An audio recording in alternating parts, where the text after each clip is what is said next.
Steve Gamache here with a Chef Knives to Go quick look product video, and today we're looking at the Nishida KU or Kurouchi Nakiri 170mm knife. This line of knives has a core steel of Shirogami or white paper number 1 carbon reactive steel. The heat treat rating is about 61 Rockwell on that core steel, and it is a layered construction with on each side soft iron cladding over the top of that white number 1 core, and that cladding has a Kurouchi or blacksmith finish. It's a fairly smooth finish on this blade compared to some. It's nicely executed, and you've got some embossed kanji right here that you can see.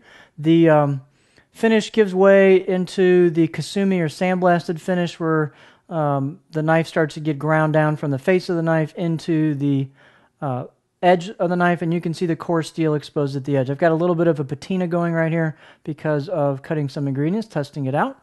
And the weight on this, these are not light knives, this set of knives, so they've got a fairly substantial heft to them, 168 grams, about almost 6 ounces.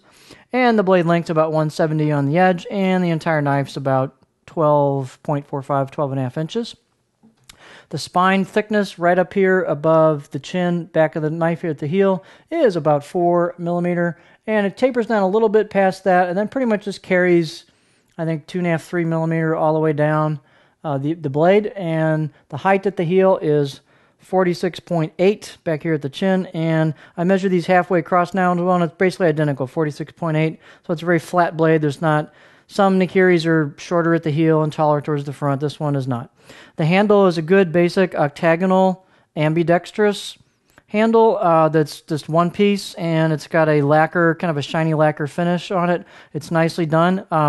They can get a little slippery in a pro environment, so you might want to hit that with just a little bit of sandpaper to maybe scuff up the edge a little bit and give it more of a satin finish to give you some grip. Handle circumference right about here is 3 inches, pretty standard size, and the neck's not real wide on it, so that gives you plenty of clearance. Even though it's not a super tall neck here, it gives you lots of clearance for your hand and your knuckles to fit here on the board.